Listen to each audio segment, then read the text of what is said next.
Hello. हाँ। हाँ, तो मेरे मेरे प्यारे छात्रों, आपको केडीसी ट्यूटोरियल ऑनलाइन क्लासेस में आपका स्वागत है। हम लोग पिछले क्लास में बस थोड़ा सा पढ़े थे लाइफ प्रोसेस के बारे में।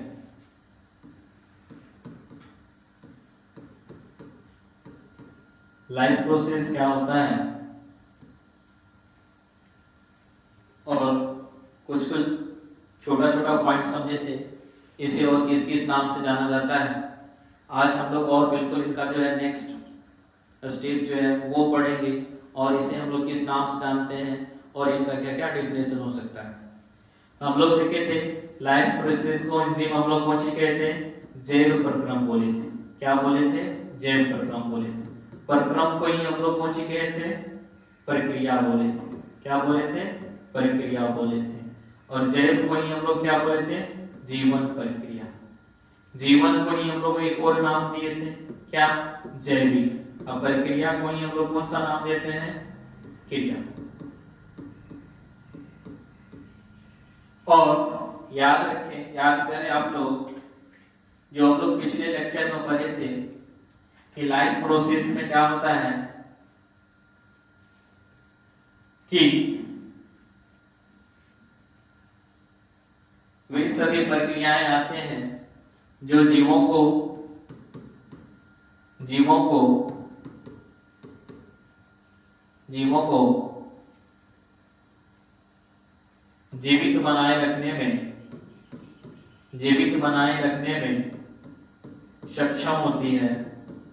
उसी को हम लोग कौन सी कहते हैं?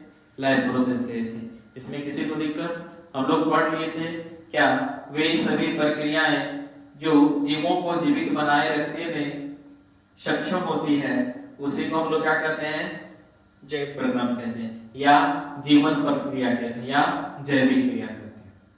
लेकिन इसके बावजूद भी हमारे शरीर में एक और चीज क्रियाएं होती है, जिसको हम लोग बोले थे उपापचयी की क्रियाएं या चयापचय की क्रियाएं। उसमें हम लोग देखे थे क्या क्या होता है कि हमारे शरीर में जितने भी रासायनिक परिवर्तन होता है, उसी को हम लोग कौन सी कहते हैं? मेटाबॉलिज्म की क्रियाएं बोलते हैं। इसका मतलब है हम लोग जो फूड खाते हैं, फूड हम लोग लेते हैं, वह फूड हमारे अंदर ऑक्सीजन के साथ मिलके किसी वह रासायनिक अभिक्रियाएं करके हम लोगों को ऊर्जा प्रदान करती है। तो इसलिए हम लोग कह दिए थे कि उपापचय की क्रियाएं ही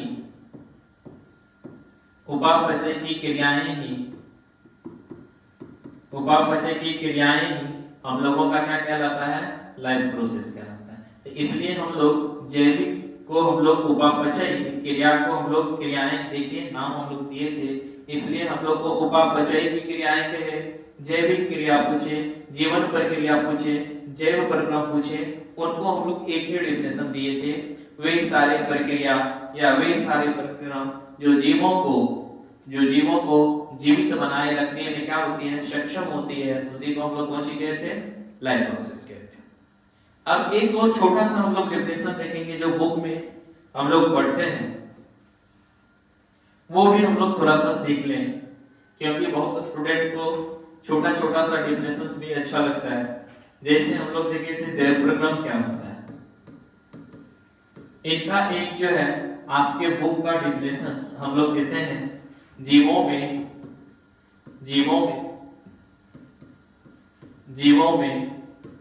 वे सारे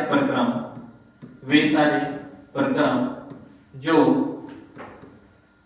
सम्मिलित रूप से किस चीज का काम करती है? अनुरक्षण का कार्य करते हैं। कौन चीज बबुआ? अनुरक्षण का कार्य करते हैं, उसी को हम लोग कौन सी कहते हैं? जैव प्रक्रम बोले थे। कौन सी का कार्य करते हैं? अनुरक्षण का कार्य करते हैं, उसी को हम लोग कौन सी कहते थे? जैव प्रक्रम कहते थे। इसमें हम लोग लिखे हैं एक नया शब्द आया है, अनुरक्षण। क्या होता है अनुरक्षण? अगर अनुरक्षण को हम लोग एक्सपेंड करके देखेंगे, अनुरक्षण तो अनुरक्षण को हम लोग कहेंगे शरीर को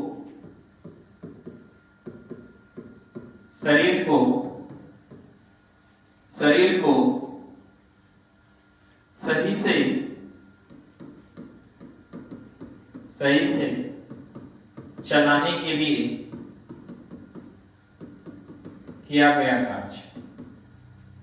किया गया आवश्यक कार्य या कार्य।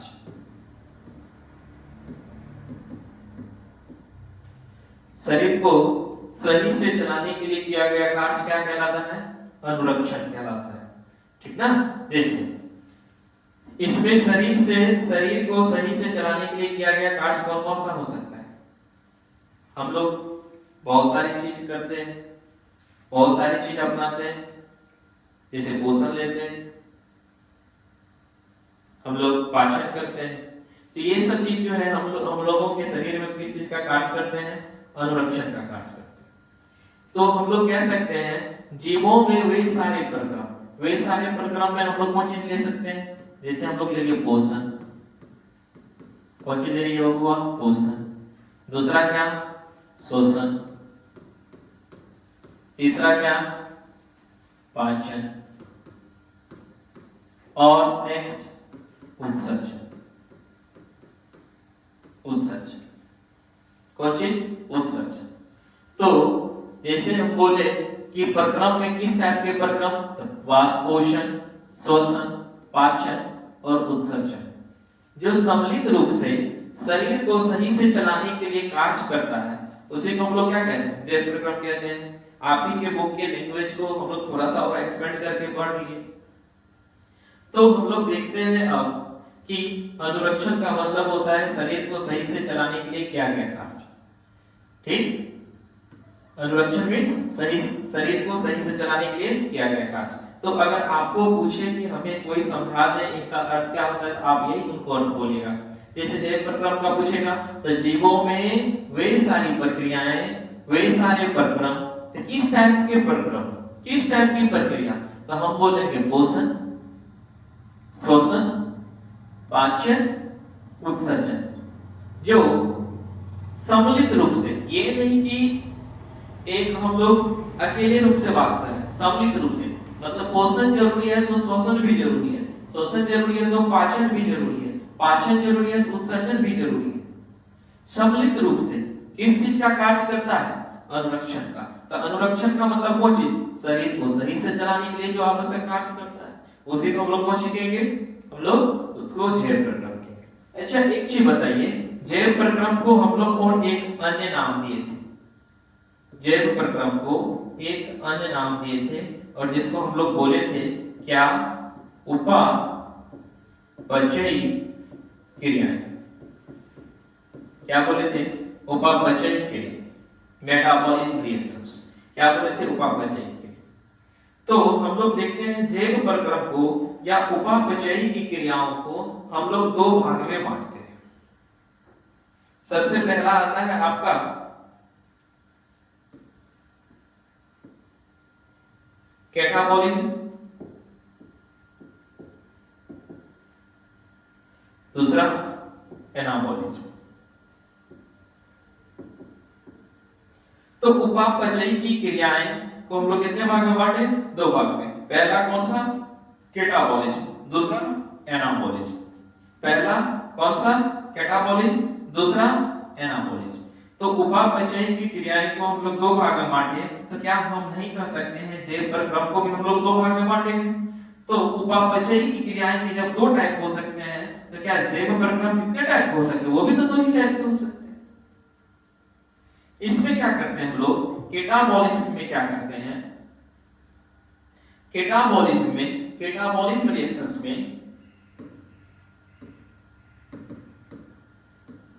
कैटाबॉलिज्म रिएक्शंस में क्या होता है?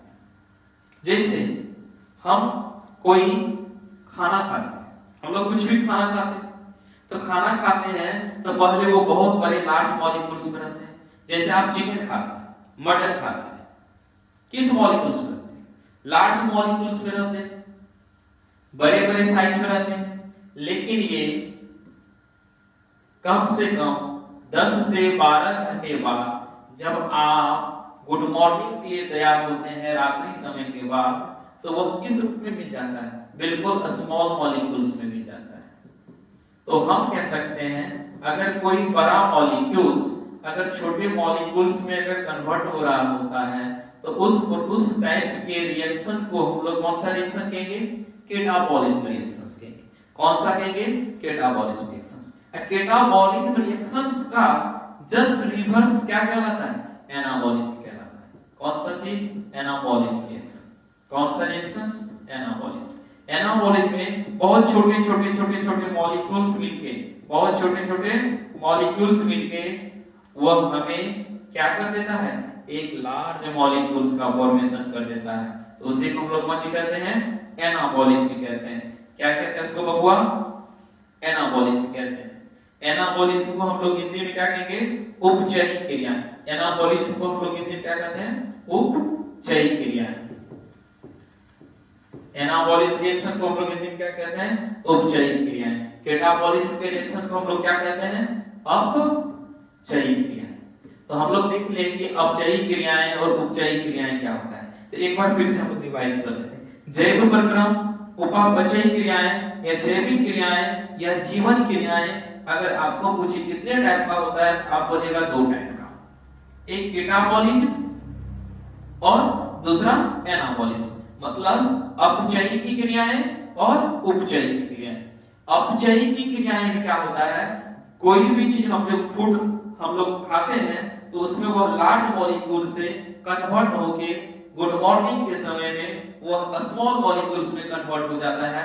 उसी रिएक्शन को हम लोग कौन सा रिएक्शन कहते हैं? Catabolism reaction. जैसे हम कोई भी चीज खाते हैं, मान के चले कोई मिठाई खाते हैं तो वह साइज में पहले बड़ा रहता है, फिर उसको जब हम सुबह में देखेंगे तो बताइए उनका साइज कैसा रहेगा? बहुत छोटा हो जाता है, स्मॉल मॉलिक्यूल्स में कन्वर्ट हो जाता है। तो हम कह सकते हैं कि कैटाबॉलिज्म में क्या लार्ज मॉलिक्यूल्स बड़े मॉलिक्यूल्स जो है किस मॉलिक्यूल्स में कन्वर्ट हो जाता है? छोटे मॉलिक्यूल्स में कन्वर्ट हो जाता है। और एनाबॉलिज्म में क्या होता है? बहुत सारे छोटे मिलके एक लार्ज मॉलिक्यूल्स बनाता है। इस टाइप के रिएक्शंस को हम लोग कौन से कहते हैं? एनाबॉलिज्म रिएक्शंस कहते हैं। किसी को दिक्कत यहां तक? अब इसे हम लोग और एक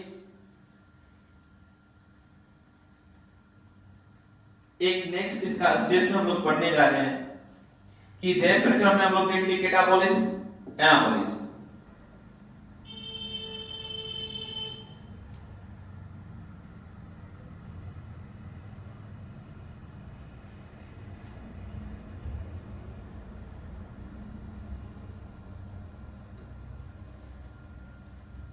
आप लोगों को इनका पीडीएफ मिल जाएगा, इसलिए आप लोग इनको स्क्रीनशॉट ले लें या उतार लें, जिससे आपको नोट्स बनाने में हेल्पफुल होगा। जल्दी से उतार लें। वही जो समझाए हैं वे सारी प्रक्रियाएं जो जीवों को जीवित बनाए रखने में सक्षम होती है जीवन प्रक्रिया या जैव प्रक्रम कहलाती है। अथवा या हम कह सकते हैं वे सभी प्रक्रम जो सम्मिलित रूप से किस चीज का कार्य करती है? अनुरक्षण का कार्य करते हैं। उसी को हम लोग कौन सी कहते हैं? जैव प्रक्रम कहते हैं। अनुरक्षण का मतलब क्या? अनुरक्षण को हम लोग इंग्लिश में क्या बोलेंगे? मेंटेनेंस बोलेंगे। जैसे मेंटेनेंस का मतलब क्या? शरीर को सही से चलाने के लिए किया गया कोई आवश्यक कार्य। जैसे इसमें सबसे पहले कौन सा आ जाता है? पोषण, शोषण, परिवहन, उत्सर्जन। तो हम लोग देखते हैं जैव प्रक्रम को अपने अध्याय को इजी बनाने के लिए हम लोग उनको 4 भागों में पढ़ते हैं। सबसे पहला मेरा आता है पोषण। सबसे पहले हम लोग किस चीज के बारे में पढ़ेंगे? पोषण के बारे में। दूसरा किस चीज के बारे में? शोषण के बारे में। तीसरा किस चीज के बारे में? परिवहन के बारे में। चौथा किस चीज के बारे में? उत्सर्जन के बारे में। आप लोग इसका स्क्रीनशॉट ले लीजिए जल्दी से। ठीक, तो हम लोग जो है देखें कि इसमें जो है हम लोग किस किस चीज को पढ़ेंगे? पोषण, शोषण, परिवहन, उत्सर्जन आदि सब। तो याद करिए, इतना को आप लोग रिवाइज करते रहें, पढ़ते रहें, क्योंकि यह बोर्ड के एग्जाम से आपके लिए हेल्पफुल साबित होगी। फिर हम लोग देखे थे कि यह जैव प्रक्रम कितने टाइप का होता है, तो जैव प्रक्रम को हम लोग जो है कितने टाइप में बांटे थे, तो उपापचय की क्रियाएं, मेटाबॉलिक रिएक्शंस, या जैविक क्रियाएं या जीवन क्रियाएं या जैव प्रक्रम, सब एक ही का नाम है, सब एक ही है। तो इसको हम लोग कितने भाग में बांटे थे, ये कितने प्रकार के होते हैं, तो 2 प्रकार के। कितने प्रकार के, 2 प्रकार के। सबसे पहला कौन सा आया था, एनाबॉलिज्म। तो इसमें क्या होता है आपको बताइए, कि छोटा छोटा मॉलिक्यूल्स मिलके एक बहुत बड़ा मॉलिक्यूल्स कन्वर्ट हो जाता है। तो हम लोग बोलेंगे वे सारी क्रियाएं जिनमें सरल कार्बनिक पदार्थों से जटिल कार्बनिक पदार्थों का संश्लेषण होता है। संश्लेषण मींस निर्माण होता है, उसी को हम लोग कौन सी कहते हैं, कौन सी कहते हैं, उपचयी क्रियाएं कहलाते हैं या उपचयी क्रियाएं कहलाते हैं। जैसे देखिए छोटा छोटा मॉलिक्यूल्स है, वो कन्वर्ट हो गया एक लार्ज मॉलिक्यूल्स में। आप भी इनका स्क्रीनशॉट ले लें, या समझा चुके हैं। फिर इनके नेक्स्ट बात, अब हम लोग देखते हैं इसका क्या था, कैटाबॉलिज्म की रिएक्शन। कैटाबॉलिज्म में देखे थे वे सारी क्रियाएं, वे क्रियाएं जिनमें जटिल कार्बनिक पदार्थ किस चीज में कन्वर्ट हो जाती है, सरल कार्बनिक पदार्थ में विखंडित हो जाती है। विखंडित का मतलब कौन सी, टूट जाता है, तो उसी को हम कौन सी कहते हैं, कैटाबॉलिज्म रिएक्शंस। जैसे हम लोग कोई बड़ा चीज हम लोग क्या कहते हैं, कोई भी चीज खाते थे, चिकन हो या मटन हो, कोई भी चीज हो, एनीथिंग, जो भी चीज खाते थे वह किस चीज में कन्वर्ट हो जाता था, बहुत ही स्मॉल मॉलिक्यूल्स में। तो उसको हम लोग कौन सी कहते थे, अपचयी क्रियाएं। इनका भी आप लोग स्क्रीनशॉट ले लें जल्दी से, फास्ट में। ठीक, अब इनके बाद देखते हैं हम इस चैप्टर को सुलभ बनाने के लिए, इस अध्याय को और अच्छे से मनोरंजन करके पढ़ने के लिए हम लोग इस जैव प्रक्रम के पार्ट, इसके जो है, हाँ, जैव प्रक्रम को हम लोग कितने भागों में पढ़ते हैं, कितने भागों में पढ़ेंगे हम लोग, इनको 4 भागों में पढ़ेंगे। सबसे पहला कौन आया था, पोषण। सबसे पहला कौन चीज, पोषण है। सबसे पहला पोषण, सबसे पहला पोषण, जिसको इंग्लिश में क्या कहेंगे, न्यूट्रिशन। दूसरा शोषण, जिसको इंग्लिश में कहेंगे रेस्पिरेशन। तीसरा वहन, जिसको हम लोग कौन सी कहेंगे, सर्कुलेशन। हम लोग इसी को हम लोग एक और अन्य नाम देख के पढ़ेंगे, कौन चीज, परिवहन। क्या पढ़ेंगे इसको, परिवहन। परिवहन को हम लोग कौन सी कहते हैं इंग्लिश में, ट्रांसपोर्टेशन। कौन सी कहेंगे इसको, ट्रांसपोर्टेशन। और चौथा हम लोग कौन सी पढ़ेंगे, उत्सर्जन, एक्सक्रीशन। ये सारे प्रक्रियाएं, वैसे तो प्रक्रिया हम लोगों में बहुत है, जनन की भी क्रियाएं हैं, लेकिन हम लोग इस चैप्टर में हम लोग कितने चीज मुख्य रूप से पढ़ेंगे, हम लोग इस अध्याय को सुलभ बनाने के लिए बिल्कुल हम लोग पोषण पढ़ेंगे, शोषण पढ़ेंगे, वहन पढ़ेंगे, उत्सर्जन पढ़ेंगे। वहन को ही एक अन्य नाम देंगे, कौन चीज, परिवहन, जिसको इंग्लिश में क्या कहते हैं, ट्रांसपोर्टेशन। तो चलिए अब हम लोग कौन सा चीज स्टार्ट करते हैं, सबसे पहले पोषण। हाँ, तो जल्दी से कोई बता सकते हैं पोषण क्या होता है, कोई बता सकते हैं पोषण क्या होता है, क्या होता है पोषण, जल्दी से बताइए पोषण क्या होता है।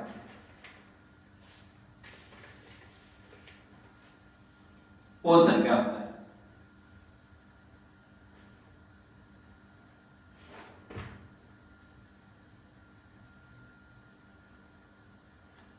पोषण क्या होता है। हाँ, तो हम लोग कहेंगे इसको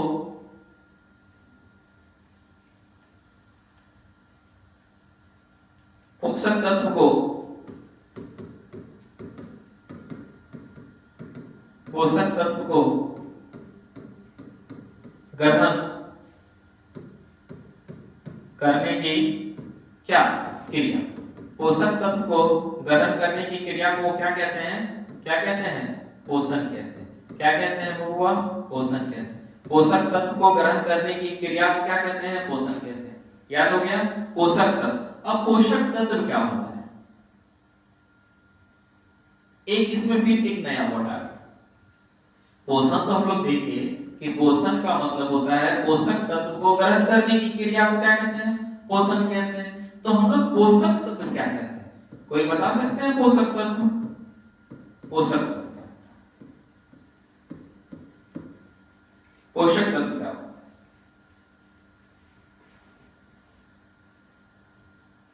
पोषक तत्व हम कह सकते हैं वही सभी तत्व जो हमारे शरीर के विकास यानी वृद्धि, टूटे फूटे कोशिकाओं के मरम्मत इत्यादि के लिए आवश्यक होते हैं, उसी को हम लोग कौन सी कहते हैं, पोषक तत्व कहते हैं। कौन सी कहते हैं उसको, पोषक तत्व कहते हैं। तो वे सभी तत्व जो हमारे शरीर को विकास, वृद्धि, रोगों से लड़ने के लिए शक्ति, टूटे फूटे कोशिकाओं को मरम्मत करने,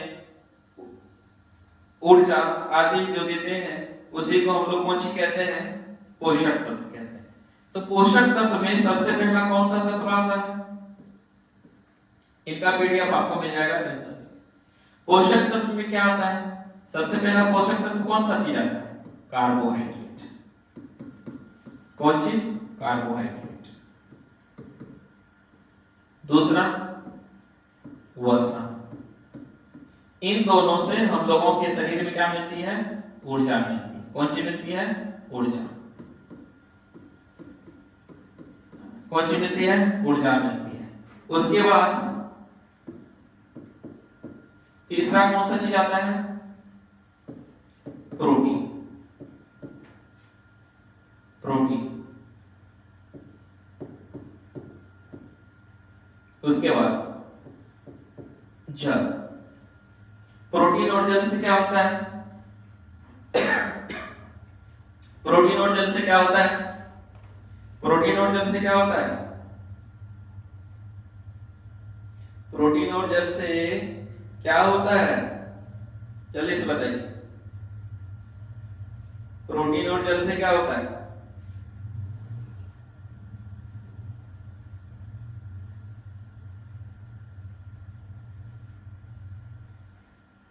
प्रोटीन और जल से क्या होता है?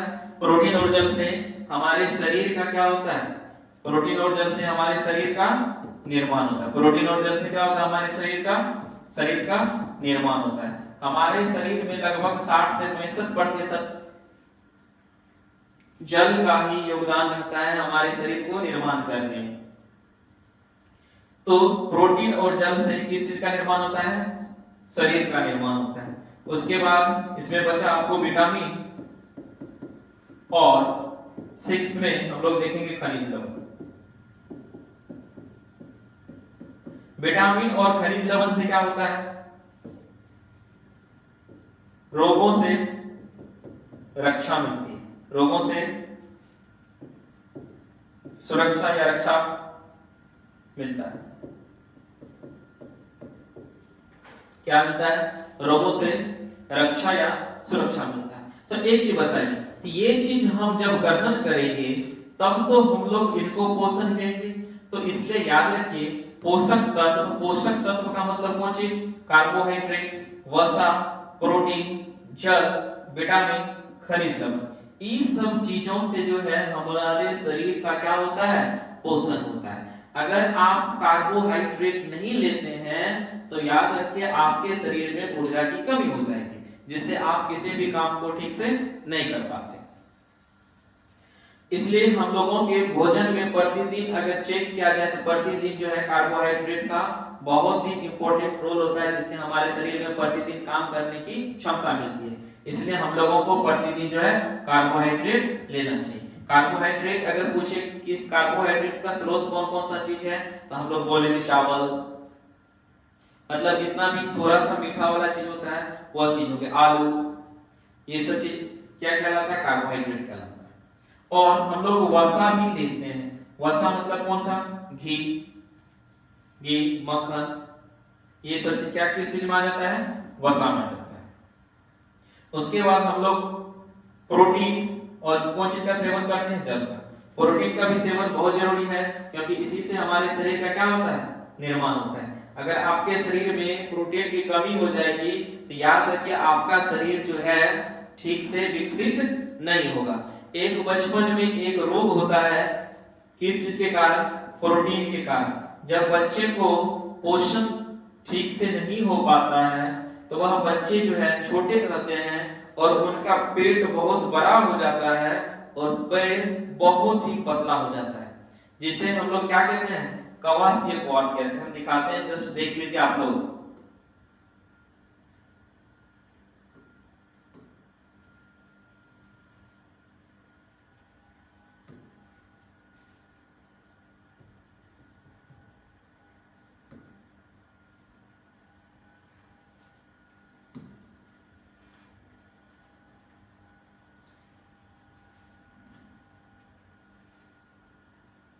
इस टाइप को देखने को मिलता है।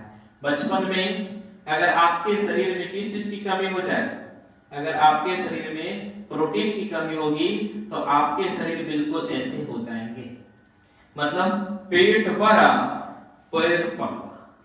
तो इसलिए हम लोगों को किस चीज का सेवन करना चाहिए, प्रोटीन लेना चाहिए। प्रोटीन किस चीज से मिलती है, जैसे दाल लीजिए, सबसे ज्यादा प्रोटीन किस दाल में, तो अरहर की दाल में। सबसे ज्यादा किस और प्रोटीन किस सब्जियां में, तो सोयाबीन की सब्जियां में। सोयाबीन भी लीजिए तो उसमें भी आपको प्रचुर मात्रा में क्या मिल जाएगी, प्रोटीन मिल जाएगी। इसलिए हम लोगों को कौन चीज का सेवन करना चाहिए, अच्छे तरीके से प्रोटीन का सेवन करना चाहिए। बचपन में बिल्कुल किसी भी बच्चे को प्रोटीन की बहुत ही जरूरत होती है, नहीं तो उनका शरीर ठीक से विकसित नहीं हो पाता है। और खास करके जो बच्चे बचपन में प्रोटीन ठीक से सेवन नहीं कर पाते हैं, उनका मानसिक विकास कम होता है और वह बच्चा जो होता है आगे बढ़ने में भोलवा रहता है। इसलिए आप लोग जो है बढ़िया से प्रोटीन लें, दाल वाल बढ़िया से खाएं, जिससे आपके शरीर में किस चीज का पूर्ति हो जाएगा, प्रोटीन का पूर्ति हो जाएगा। तो प्रोटीन जो है हमें मानसिक बुद्धि को भी क्या करता है, बढ़ाता है। इसलिए हम लोगों को कौन सी खाना चाहिए, प्रोटीन लेना चाहिए। और उसके बाद जल से हम लोग का कौन सी का निर्माण होता है, शरीर का निर्माण होता है। आप बहुत ही रोज अगर खाना खाइए और आप जल की मात्रा कम कर दीजिए, याद रखिए आपकी हाइट जो है सीमित हो जाएगी, बढ़ेगी भी नहीं, उतनी ही रह जाएगी। इसलिए हम लोग को प्रतिदिन कम से कम 4 से 5 लीटर क्या पानी पीना चाहिए। उसके बाद विटामिन है और खनिज लवण है, जो कि हम लोगों को कौन चीज से, रोगों से रक्षा करने की। जैसे खनिज लवण कौन चीज, जैसे विटामिन, हाँ सबसे पहले विटामिन कहां से मिलता है, हम लोग धूप ले लेते हैं, उस धूप से भी विटामिन डी मिल जाता है, हमको रोग से रक्षा हो जाता है।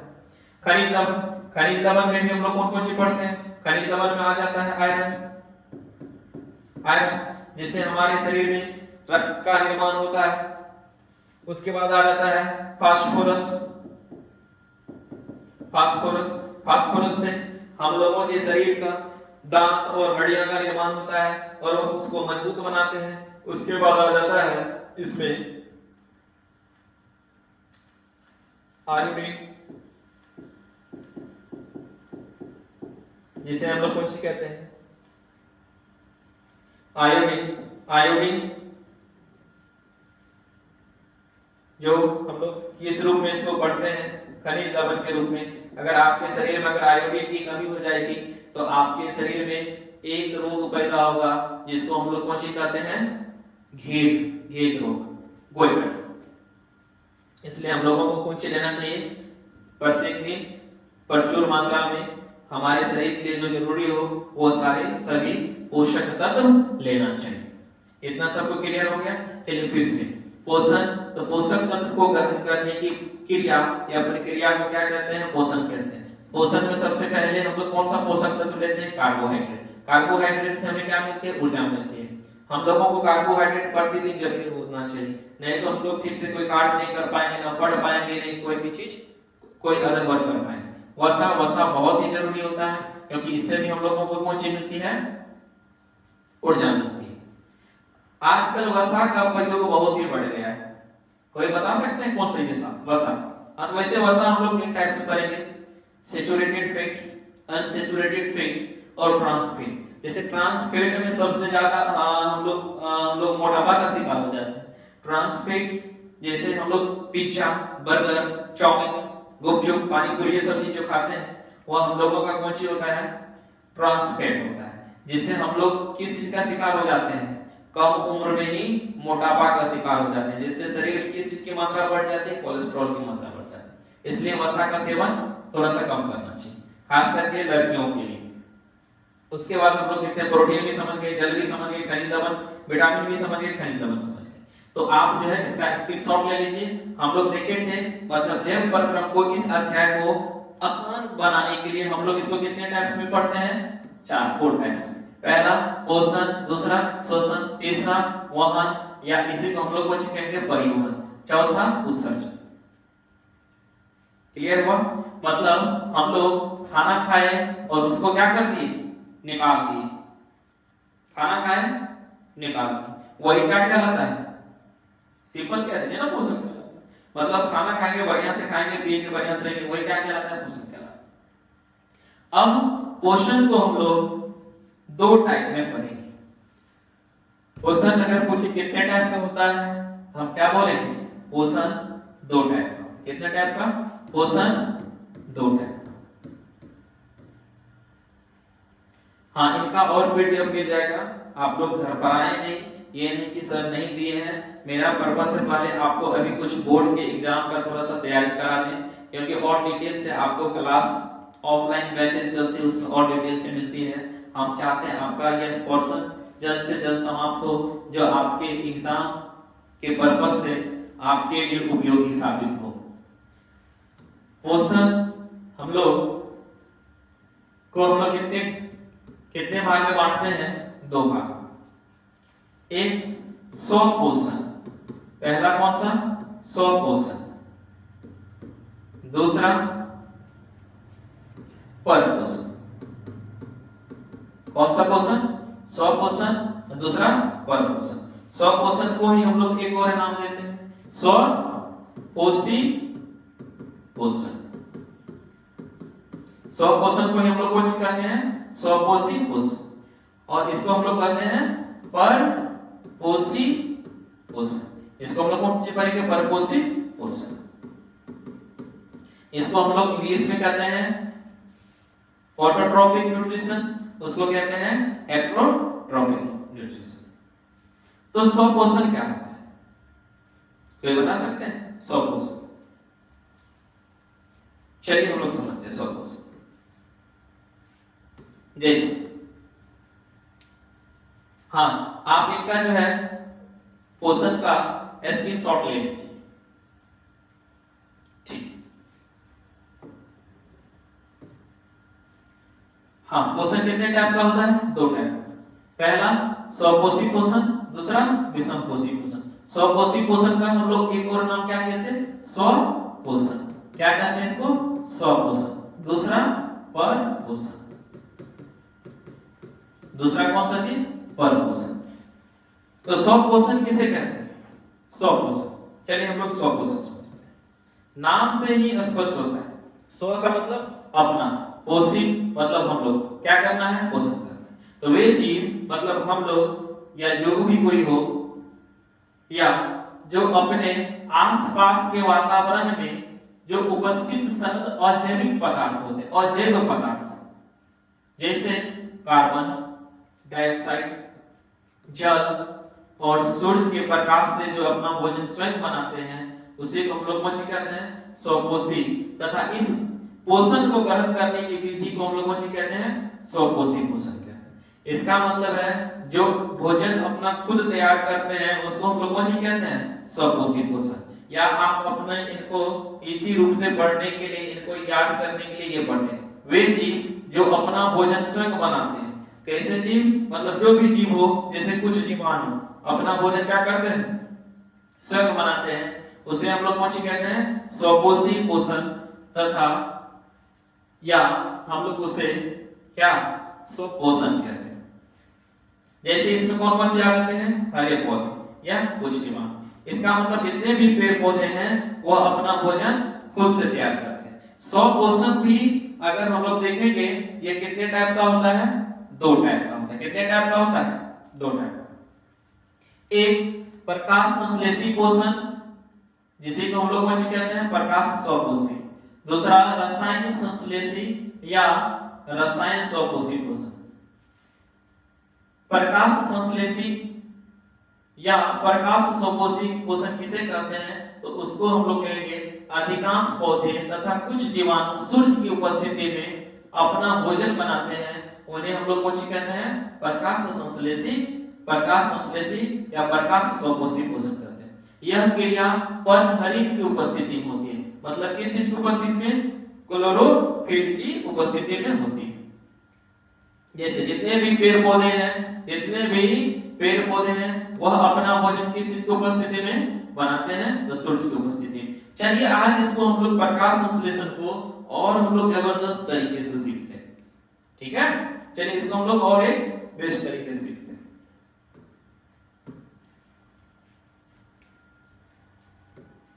देखिए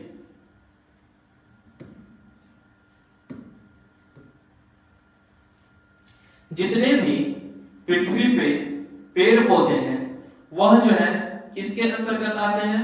स्वपोषी पोषण के अंतर्गत आते हैं। किसके अंतर्गत आते हैं? स्वपोषी पोषण या स्वपोषण के अंतर्गत आते हैं। देखिए जो भी पौधे हैं वह अपने जड़ से, कहां से? अपने किस चीज से? अपने जड़ से, अपने जड़ से तना के सहारे किस चीज का परिवहन करते हैं? जल का परिवहन करते हैं। किस चीज का? जल का परिवहन करते हैं। किस चीज से ले जाते हैं? मिट्टी से। किस चीज से? मिट्टी से। किस चीज से? मिट्टी से। अपने किस अंग का प्रयोग करते हुए? जल से।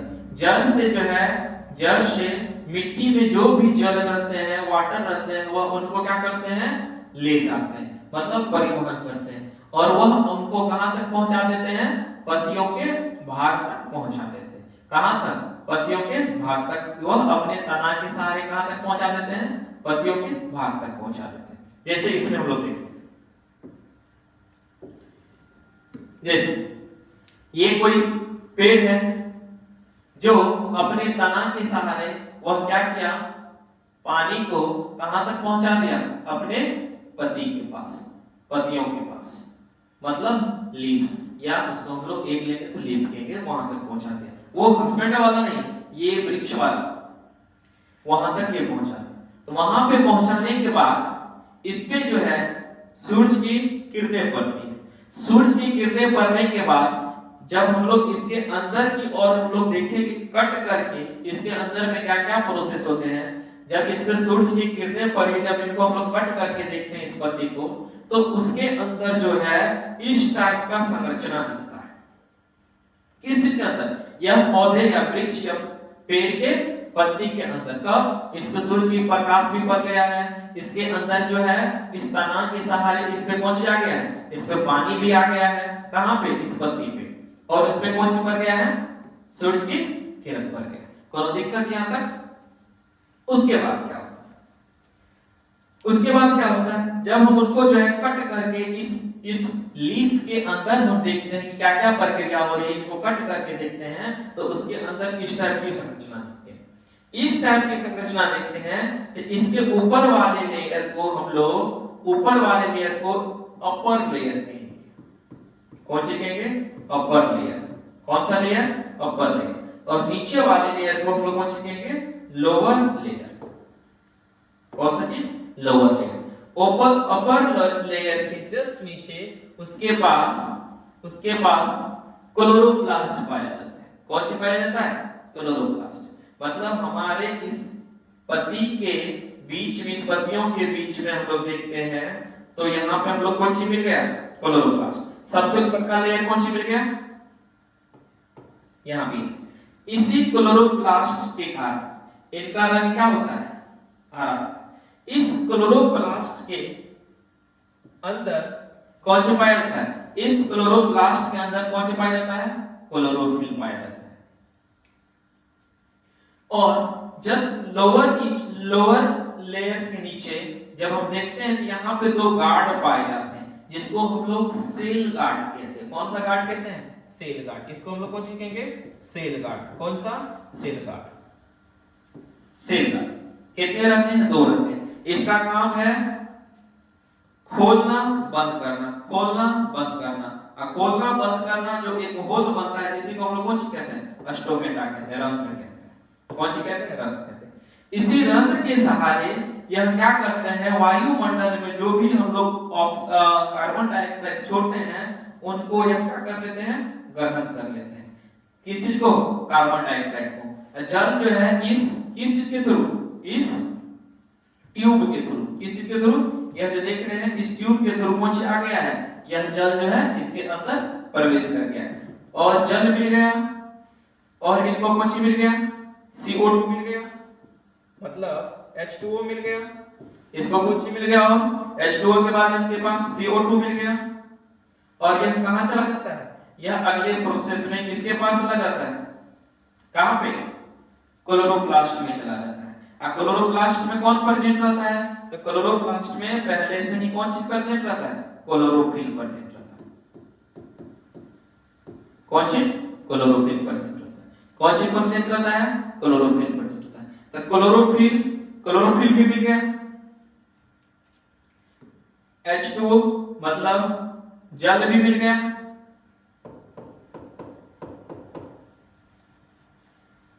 कार्बन डाइऑक्साइड भी मिल गया। और किसकी उपस्थिति में? यहाँ पे क्लोरोफिल रहता है, उसकी उपस्थिति में जब इस पे सूरज की किरणें पड़ती है, यह किस चीज का निर्माण कर लेते हैं? वह अपना ग्लूकोज का निर्माण कर लेते हैं। किस चीज का निर्माण कर लेते हैं? ग्लूकोज का निर्माण कर लेते हैं। किस चीज का निर्माण करते हैं? वह ग्लूकोज का निर्माण करते हैं। और यही ग्लूकोज जो है इस प्लांट का, इस पौधे का क्या कहलाता है? फूड कहलाता है। क्या कहलाता है? फूड कहलाता है। कौन चीज कहलाता है? फूड कहलाता है। और यही क्या कहलाता है? एनर्जी भी कहलाता है, फूड एनर्जी। कौन चीज? Food energy. और बाद में इनके फलस्वरूप जैसे ही यह अपना एनर्जी हर एक भाग तक, पत्तियों के हर एक भाग तक पहुंचा देते हैं। कहां तक? हर एक भाग तक पहुंचा देते हैं। हर एक भाग तक यह अपना ग्लूकोज हर एक भाग तक पहुंचा देते हैं, तो वह जो है पौधा अच्छे से विकसित करते रहता है। और यही प्रक्रिया फिर इसके बाद जो है ग्लूकोज बनने के बाद वह अपना क्या करता है? ऑक्सीजन थोड़ी सी मात्रा में क्या करती है? रिलीज कर देती है। कौन चीज? रिलीज कर देती है। और वही ऑक्सीजन किस चीज के थ्रू? इस स्टोमेटा के थ्रू निकल जाती है। तो वही याद रखिए, वह ऑक्सीजन निकला और कुछ मात्रा में इस पत्तियों के सहारे कौन से निकल जाते हैं? जल भी निकल जाते हैं। तो हम लोग देखें, यह प्लांट जो है, कोई भी प्लांट जो है प्रकाश संश्लेषण करने के बाद क्या क्या करता है? तो सबसे पहले वह क्या लेता है? H2O लेता है। किस चीज के सहारे गया H2O? तो मिट्टी से जल के थ्रू अपने स्टेम तना से लेते हुए कहां पे पहुंचाया? पत्तियों तक पहुंचाया। तो उसके पास कौन पहुंच गया? सबसे पहले जल पहुंच गया। उसके बाद हमारे वायुमंडल में जो भी चीज है उसमें कार्बन डाइऑक्साइड गैस मिलती ही है। तो उसमें हम लोगों को जैसे ही हम लोग कार्बन डाइऑक्साइड छोड़ते हैं, तो वह उसके लीफ के लोअर लेयर जो रहते हैं उसमें जो स्टोमेटा रहते हैं, जो सेल गार्ड दो जो होते हैं, वह क्या करते हैं? वह अपना वह गेट को, या जिसको कह सकते हैं पोर को, क्या कर देता है? ओपन कर देता है। और वह कहां चला जाता है? क्लोरोप्लास्ट के पास चला जाता है। किसके पास चला जाता है? क्लोरोप्लास्ट के पास चला जाता है। कहां पे चला जाता है? क्लोरोप्लास्ट। क्लोरोप्लास्ट के पास जाने के बाद क्लोरोप्लास्ट में कौन चीज रहता है? क्लोरोफिल रहता है। कौन चीज? क्लोरोफिल रहता है। फिर क्लोरोफिल किसके प्रेजेंस में खाना बनाए? तो इसमें कौन सी की किरणें पड़ी थी? सूरज की किरणें इस पे पड़ी थी। उसके बाद वह कौन सी बना दिया? C6H12O6। इसी को हम लोग कौन सी कहते हैं? ग्लूकोज कहते हैं ना। कौन सी कहते हैं? ग्लूकोज। और उसके बाद वह क्या किया? कौन चीज का निर्माण किया था? वह उसके बाद वह वायुमंडल में किस चीज को निकाल देते हैं? ऑक्सीजन को निकाल देते हैं। और थोड़ी मात्रा में कौन चीज का निर्माण कर देते हैं? और वह जो है किस चीज को और निकाल देते हैं? वाटर को रिलीज करते हैं। और वह वाटर, क्योंकि देखिए पौधे जब भी भोजन बनाते हैं तो याद रखिए वह अपने भोजन में 2 से 3 या मैक्सिमम का 4% ही वह अपने जल का यूज कर पाते हैं। बाद बाकी जल जो है वह अपने लीफ के सहारे बनाने के बाद निकाल देते हैं। जैसे हम लोग चावल बनाते हैं, तो चावल बनाते हैं तो उसमें पानी डालते हैं, तो पानी डालने के बाद बाकी क्या करते हैं? वह उसको हम लोग अपने किस से, चाहे जो भी पोट रहता है उससे हम लोग उनको बाहर निकाल देते हैं, या कुछ उसी में रह जाता है। जैसे हम लोग देखे थे कि अगर मकई का कोई पौधा है तो वह प्रतिदिन कितना पानी को वाष्पोत्सर्जित करता है? तो हम कह सकते थे कितना लीटर? 3 से 4 लीटर। अगर हम देखेंगे सेब का पौधा, तो सेब का अगर पौधा होगा कितना? तो 10 से 20 लीटर भी वह पानी को क्या कर देता है? वह वाष्पोत्सर्जन की क्रिया द्वारा निकाल देता है। मतलब यही क्रियाएं कौन सी कहलाता है? वाष्पोत्सर्जन की क्रियाएं कहलाता है। किस चीज में? पौधों का कहलाता है। इसमें किसी को दिक्कत? तो ठीक है छात्रों, इतना ही रहने देते हैं, फिर इसके नेक्स्ट सेशन में हम लोग और पढ़ेंगे। ठीक है, बाय बाय, टेक केयर।